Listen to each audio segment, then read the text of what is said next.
Hi everybody, welcome to my kitchen. It is Tuesday and we are cooking up an Asian slaw today with a sesame dressing. So I'm hoping you're enjoying this, will enjoy this. I made this for my Super Bowl party.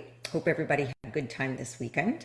I made this for the Super Bowl party and I was hoping to have some leftovers to show you, but I don't. So you're just going to wait till the end so I could show you what it looks like. It is a wonderful combination, though. It's a great substitute for that traditional white slaw that you get when you're ordering out. You get it as a side to your chicken wings. But this one has a lot of color, has a lot of healthy ingredients to it. I use a red cabbage in place of just a white cabbage. And today I'm going to use a green cabbage. I'm going to use this, but you could also use a Napa cabbage as well.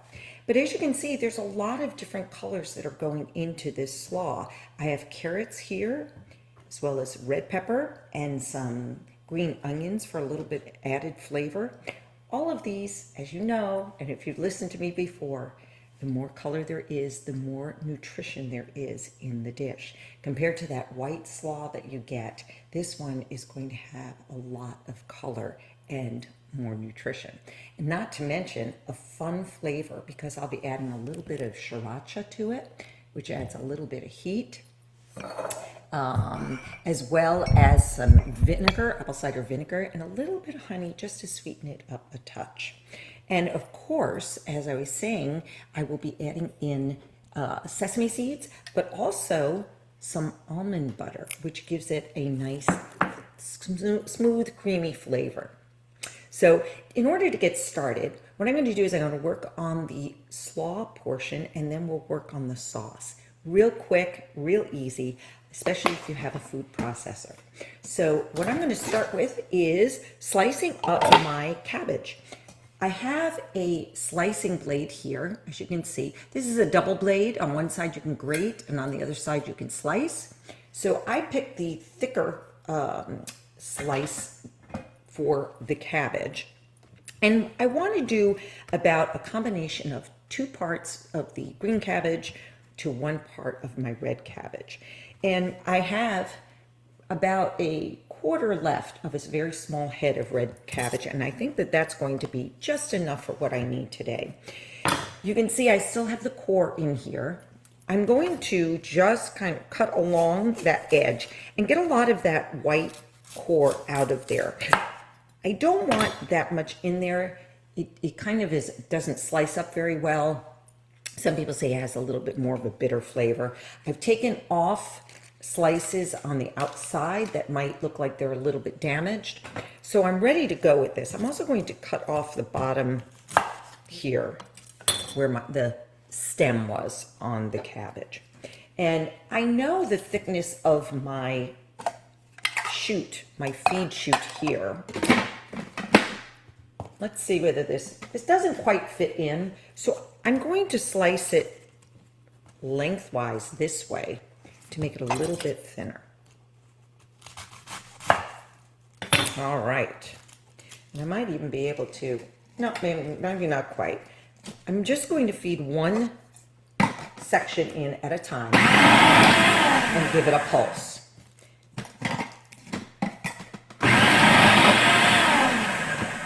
All right, and that is my red cabbage. So before I move on, let me show you just what that looks like. Now, sometimes when you do it this way, you might get some pieces that they're a little bit bigger than you might want. I pull those out, and I'll come back to that later on, give them a little bit of a chop. But I have about a cup here of my sliced cabbage. I have a bowl back here. I'm just going to add that in so that I have room now for my green cabbage.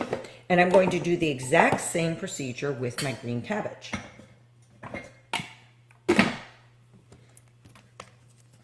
The green cabbage is a little bit larger. I'm going to have about twice as much. So I'm taking half of this, which is about a quarter of a medium-sized cabbage. And I'm going to do the same thing. I'm going to take that core out, that thick core. Now, if you are making a soup or something like that where you want a strong broth, you could save that core for the soup. And let me see whether this fits in. I think I might need to cut it again. I should have cut it. I cut it in half. I probably should have cut it into thirds in order to get it to fit into my shoot. So let's see. As you can see, sometimes you just need to play with it a little bit. Looks like I still have some of that core in there. Okay, here we go. I have to give it a little bit of a, there we go. And I'm going to use my tamper to push that through. Let's see, I'm probably going to need to cut this one down as well. I'll put that in with this one. Sometimes it helps to push it through if you have more in it.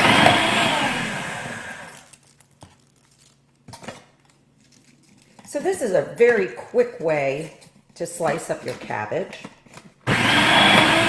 If you have a mandolin, that works as well. If you have a box grater, that works great as well too.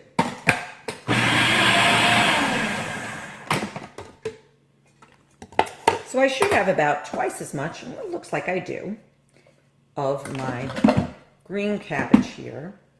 I have a couple larger pieces, but I'm going to add that into my bowl now. And I see a few larger pieces that snuck in there, so I'm going to take those out. I'll show you what I do with those because I don't want to waste them. There we go.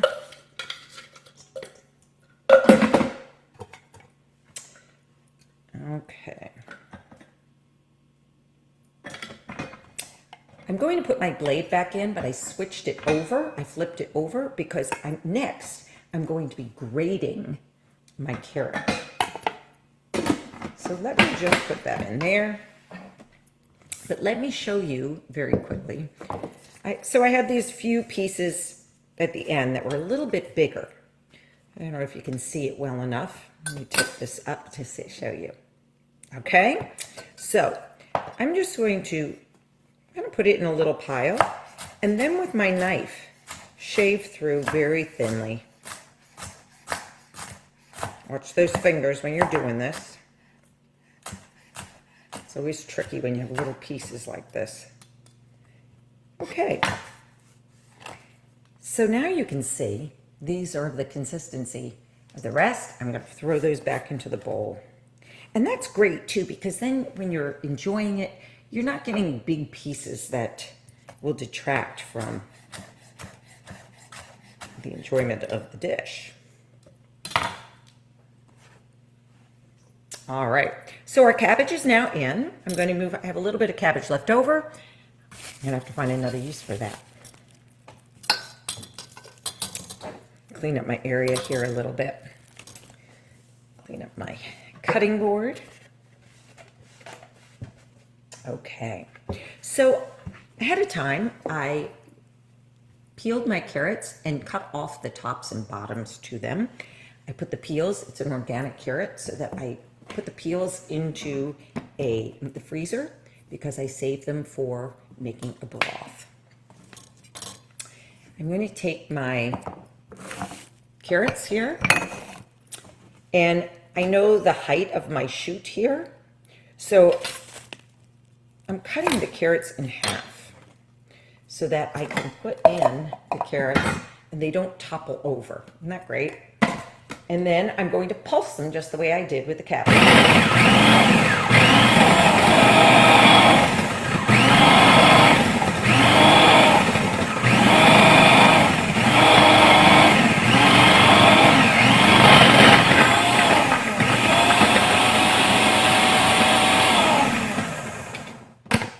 Okay.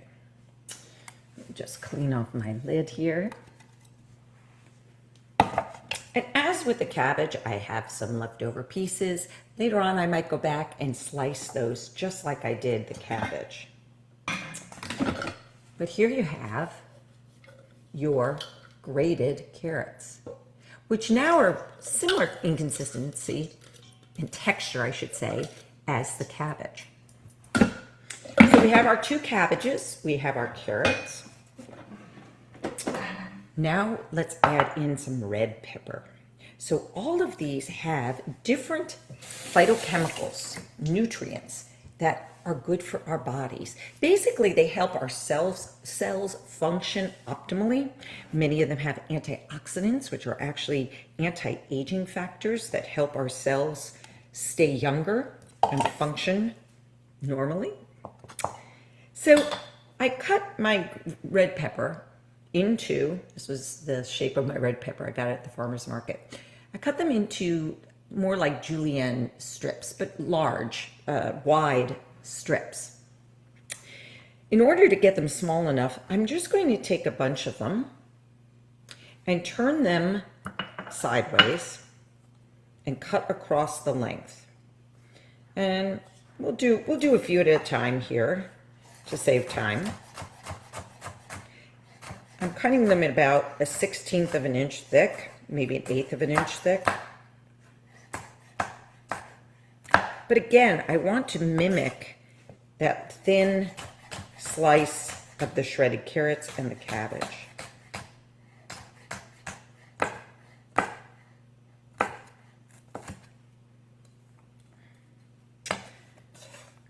There you have your red pepper. So beautiful colors going in here. Got a lot of vitamin C with that red pepper. The carrots are giving you vitamin A, which is great for many bodily functions, one of which is our eyesight, our immune system as well as the vitamin C. Something this time of year, we want to keep that immune system functioning well. So I'm adding in the red pepper. You can see things are piling up here. All right.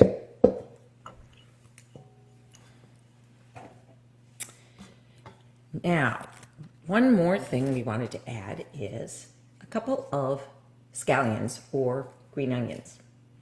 Now, these green onions actually have been in my refrigerator for a couple of days. So, people ask me, when do you throw them out? How do you know whether to use them?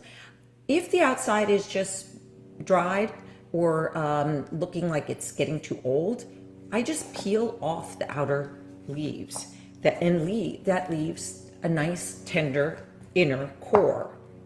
I'm chopping off that root section.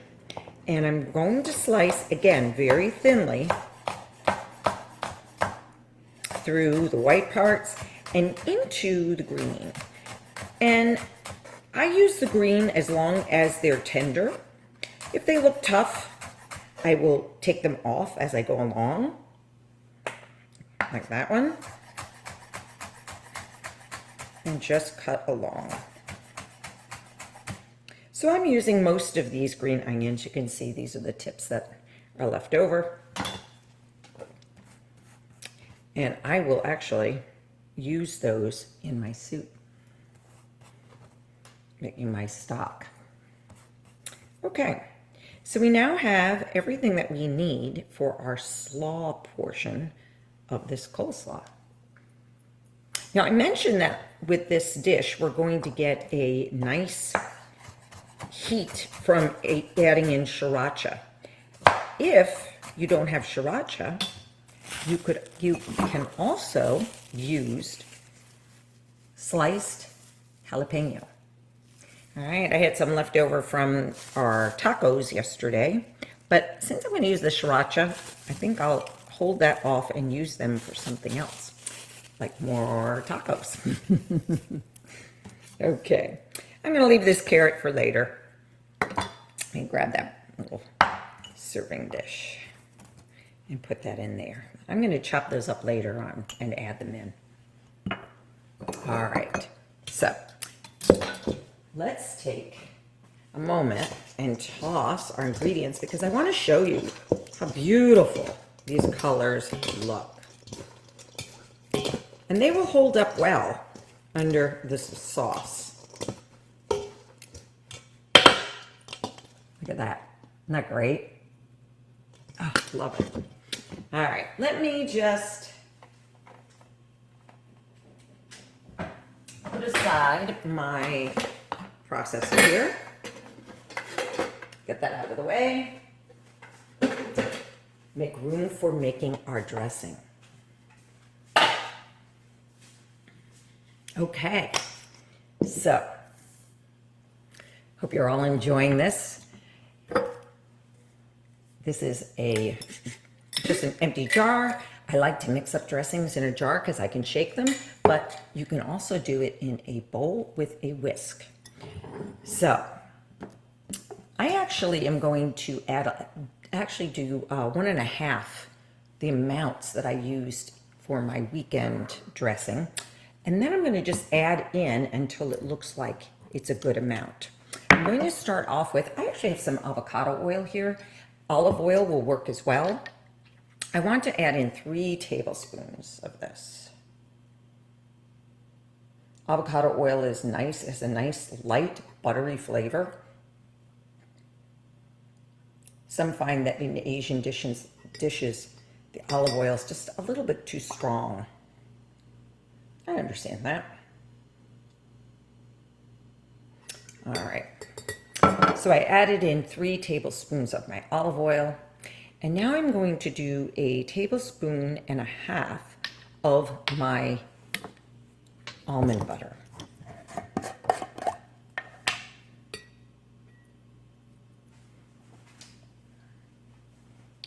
So, that's 1. Sometimes it's nice to use the oil first because it helps the almond butter slip out easily from the measuring spoon. And this is my 1/2 tablespoon. So 1.5 tablespoons of my almond butter. And then I'm going to add in 1 tablespoon of honey. If you'd like, you can try backing off on the amount of sugar that you add initially, and then just add more to flavor. I found that the tablespoon is just a good amount without being overly sweet. And I want to minimize the amount of added sugars that I'm using. Then I have cocoa aminos. Now, cocoa aminos is very similar to a soy sauce or a tamari, but it's made with coconuts. So it doesn't have the wheat or the soy in it the way the other 2 do. And I'm going to add in 1.5 tablespoons of that as well. I also find that it has a slightly sweeter profile than the other 2.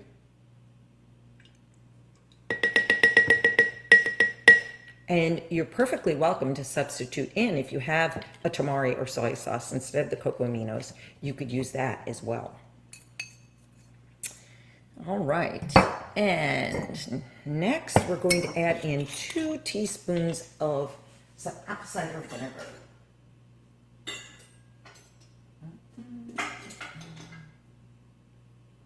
Yeah. So I like the apple cider vinegar again because it has a little of that apple flavor to it, a little bit of sweetness I find, compared to say a white vinegar or rice vinegar. Rice vinegar tends to have a very neutral flavor.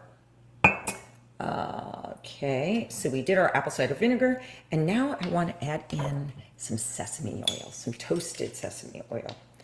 One time I bought a regular sesame oil by mistake, not realizing the difference in the flavors between a toasted sesame oil and a untoasted. The untoasted was a clear color, much like the almond oil, much like the avocado oil that we just used. The toasted sesame has a much stronger flavor, very distinctive. You'll find it used in a lot of Asian dishes. And I'm going to use a little bit of sriracha. So I'm going to use about, 3/4 teaspoon. So I just did a scant teaspoon using my teaspoon measure. And then I want to add in a little bit of fresh ginger. So what I did earlier was I grated up some of the ginger that I had in my refrigerator and I froze it. And this is a great way to store ginger that you have and makes it very easy to use when you need it. So I will be adding in about a teaspoon of the ginger. Let me show you. Let's make sure I have a teaspoon here. I believe I do. Yes. So I'm using I'm going to actually do a generous teaspoon of this because I know I added in a little bit extra last time. So you can see, I'm just going to pour it in my hand so you can see the consistency of it. I used a planer. Let's see if I could show it to you here. To finely mince that ginger, or grate it actually. And I just added it into my, into my slaw. And I wanted to add it into my jar, so I just scooped it out again. We'll see how that goes. Okay. And in addition to that, I squeezed a lime. So I have about 2 to 3 tablespoons of lime juice here that I'm going to add in. Fresh lime juice has such a great flavor. If you can use fresh, use fresh. And I can add in now just a little bit of salt. Now the soy sauce, if you're using soy sauce, I'd be careful about how much salt you're adding because soy sauce does have a fair amount of salt. And by fair amount, I mean a lot. All right, so let me show you what we have in our jar here. I'm going to give it a vigorous shake. And I'm going to give it a taste just to see how we did.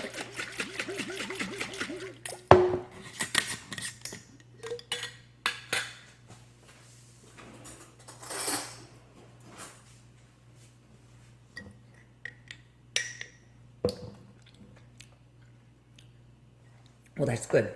It's nice and tangy. I might even, you know what? I probably didn't even need to add as much of the honey as I did. Next time I might just try 2 teaspoons instead of the tablespoon. But what I want to do is add a little bit of my avocado oil to it. I'm going to add in about another tablespoon just to give that smoothness to it.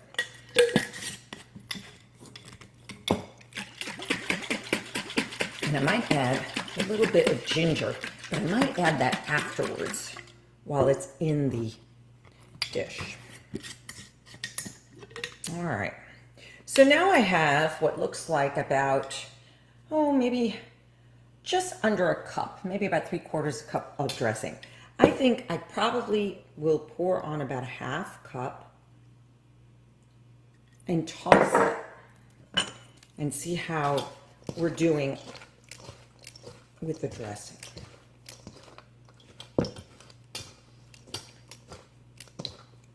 By the way, I love these tongs for doing something like this. It doesn't scratch the bowl.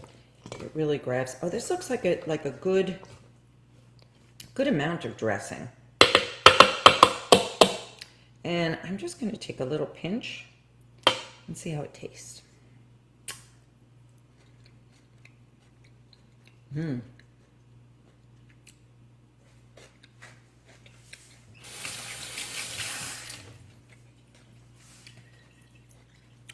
That was really good. I'm just thinking if there's anything else I might want to add. Oh, I have some sesame seeds that I'm going to add. I'll probably add about 2 tablespoons. I don't need to measure it. That was about a tablespoon. Let's leave it at 1 tablespoon. And I also toasted up some almond slices that I'd love to add. When I toast these up, I just put them in a dry pan and I heat them up until I can start to smell them toasting. I'll turn off the heat and I'll either transfer them into another dish or shake them around to cool them down real quickly. I have about 1/4 of a cup. And that's going to add a nice crunch to the dish. All right. Cover this up.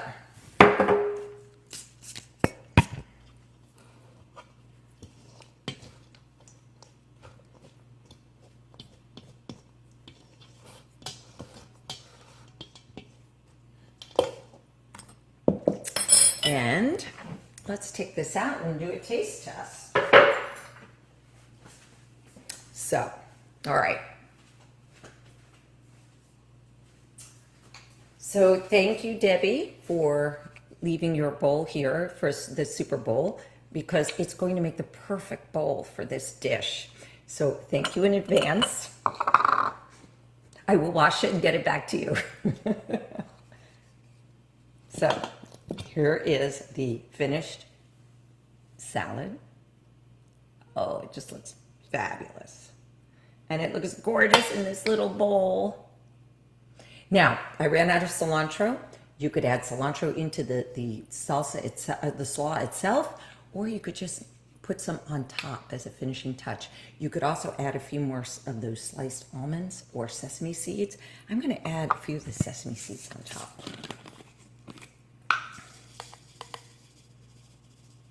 I'm just sprinkle them over.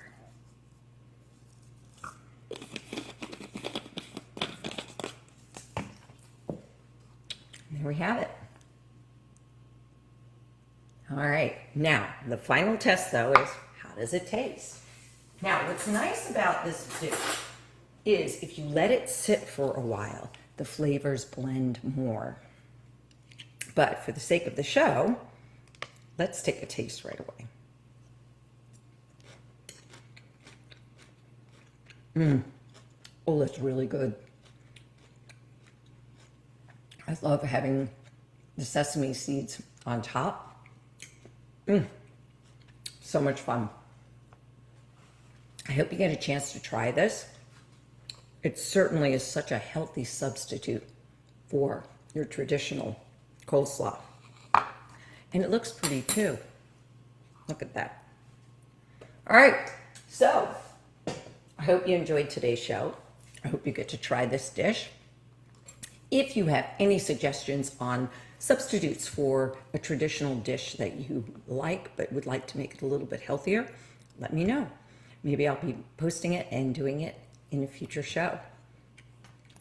I always like to try to find anti-inflammatory ways to introduce healthier foods to reduce that inflammation that can lead to accelerated aging, joint pain, digestive problems. So until next week, stay healthy, and I will be cooking with you next Tuesday. Take care now. Bye-bye.